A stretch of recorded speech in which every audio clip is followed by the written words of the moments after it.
Good morning, good morning, good morning. Now I've had this Benelli TRK502 for the last week and a half, and during that time I've racked up almost 500 miles. So I think I've given myself the justification to do a very quick 5-minute, no nonsense, negatives and positives about this bike. So let's start with the negatives. And first and foremost, I'm going to mention something that isn't a negative, but a lot of people might think it is, and that's performance. I bought this bike knowing it's a 500cc bike, knowing it's A2 compliant, so I know that it isn't going to be a fast bike. And when you're, on the motorway, sometimes it does struggle to do high-speed overtakes, but it's not designed for it, and I knew that, so that's not a negative, but it is something that you need to bear in mind, that it isn't a fast bike. So, first negative, and this touches back to what I just mentioned about being on the motorway, and that's it's geared really low or high, I'm not sure, it's geared up anyway. So basically when you're cruising at 65-70 on the motorway, it's running at around 6,000 RPM, which is just too high for long-term cruise or long-time cruising. So I have ordered a smaller rear sprocket in the hope that that settles it down a little bit. Just let me get past this wee tractor in a moment. There we go, we're clear. Okay, right, back at it. So I mentioned the high revs at motorway speed. Job done. It can either do with a 7th gear, which you're not going to get, or like I say, I'm going to adjust the rear sprocket, put a smaller rear sprocket on it, which should drop the revs down. Frustratingly, the overtake torque band really is between sort of 5.5. So by making the revs lower on the motorway, you're putting it back into the overtake bracket at that speed. So in theory it should help me with overtaking as well as reduce the revs and make it a bit less buzzy on the motorway. So that's one. We're going to look at the speedo, which is another negative, but a very minor one, in that it's not particularly accurate. It reads about 3 to 4 mile an hour high. It's very good if you want to avoid getting any speeding fines, because if you stick to what the dashboard tells you, you're always going to be a couple of mile an hour below the actual limit of the road. But it is out. So on the Google sat navs now, we're doing 25 mile an hour, 27 mile an hour, but the bike's reading 31, so it's a couple of mile an hour out.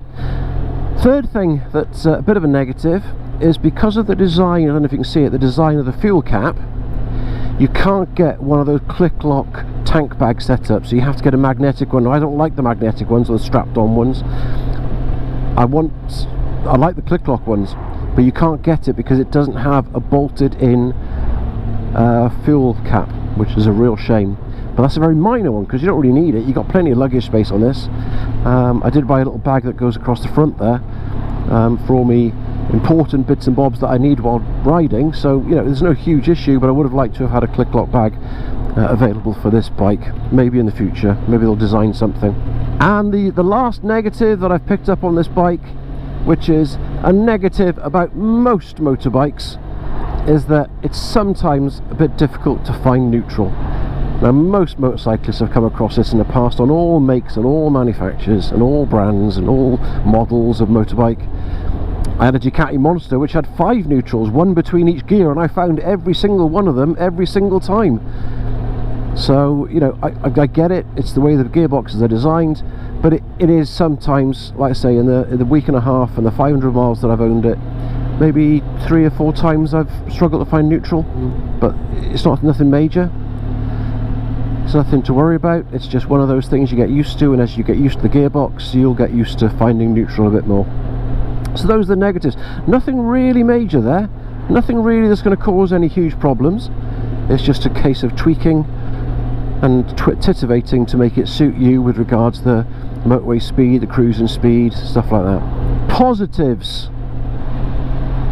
So the first positive, and it's basically what the bike's been designed to do, is it has a really comfortable riding position, but also the pillion passenger, and I have this on good authority from the 2 people that have sat on the back of this bike with me, the pillion passenger seat is quite comfortable and the position is comfortable as well, so that's always a bonus. because you want to be able to do 2-up touring on a bike like this. That's what this style of adventure bike is for. So comfort is good, the seating position is good. I am more than capable of standing on the foot pegs if I need to see over the screen, although I have no idea why people do that. I'm sure there's a reason for it. If you do adventure riding and you stand on foot pegs a lot, tell me why you do it, because maybe I need to learn how to do it or learn the reason for doing it. Second one, and this is personal choice, is it's quite nice to have a nice quiet bike for a change. My VTR was very loud, my Sportster is quite loud, but actually it's just nice that in the morning when you start it, you haven't got to push it down the end of the road to avoid upsetting the neighbours. So that's a real positive for me. Third positive, and it goes against what I said in one of the negatives, which is about the gearbox, and that's actually the gear change between gears is like butter. I know the bike's only done 6,000 miles, but it is like butter. It is so smooth and so easy. There's no problems, no looking for gears, no big bangs. It just does the job, and it does it really well. Now the next positive, and a lot of people actually put this into the negatives, but I'm going to class it as a positive, and that is the size of the bike. They've actually made it quite a heavy bike. Now, although some people think that's a bad thing, it makes the bike more stable and more planted. You're not getting buffeted heavily by the wind. It's a case of when you're riding it, you know you're riding a motorcycle, and when you come to a standstill, once you've got used to the weight and the balance, there's no issues with it. No issues whatsoever. A great positive for this bike is if you want cheap accessories, there are loads of them. Because this bike was the best selling bike in Italy and probably one of the best selling bikes in Europe for a couple of years, around I think 2019, 2020, 21, that sort of era, there are loads of cheap accessories available from your Chinese sellers, so your AliExpress, your Wish, things like that. You search Benelli TRK502, you will have a multitude, a plethora of things that you can order for it at bargain price. You can have them with TRK on it, without TRK on it, with 502, without 502, different colours. They're all there, available, and they're dirt cheap. I've already bought for this, and there wasn't much in the accessories way that this needed actually, but I've already bought a rear brake reservoir cover. I bought the Bigfoot side stand footprint, so that gives me a much safer, sturdier side stand base to rest the bike on soft ground. So there are loads of things. I've also bought the bag here that goes across the front for all your bits and bobs. So there's lots available for it because it has been such a massive selling bike across Europe. I'm going to incorporate two things on the next one because it's basically part of the same chassis of the bike, and that's the brakes and the suspension. They're excellent, absolutely excellent. The rear brake is as good as you'd expect any rear brake to be, you know, especially if you're carrying a load. But the front brake is exceptional. You've got radial brakes fitted to this on dual discs, and they are really good. And the suspension, front and rear, is brilliant, mind-numbing. It's, you know, they're big upside down forks, and they do the job perfectly, either whether you want to soak up bumps or hit the corners. They will do it, and they do it really, really well. I must add, as a bonus positive, the fact that it has a really useful USB socket already fitted to the bike. I think that's a wonderful addition, and a lot of the more budget orientated motorcycle manufacturers don't include them, but something like that is essential now. I've got my spare mobile phone fitted to the bar at the front.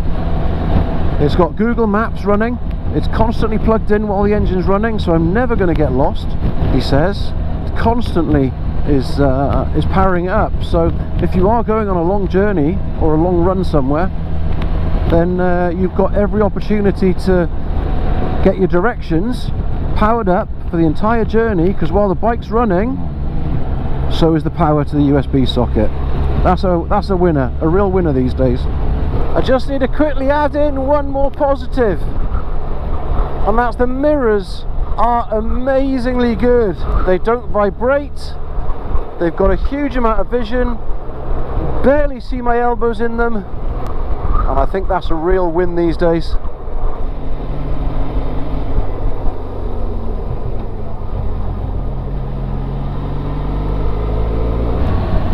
I am going to leave you there, and I will catch you on the flip side. Stay safe, everyone.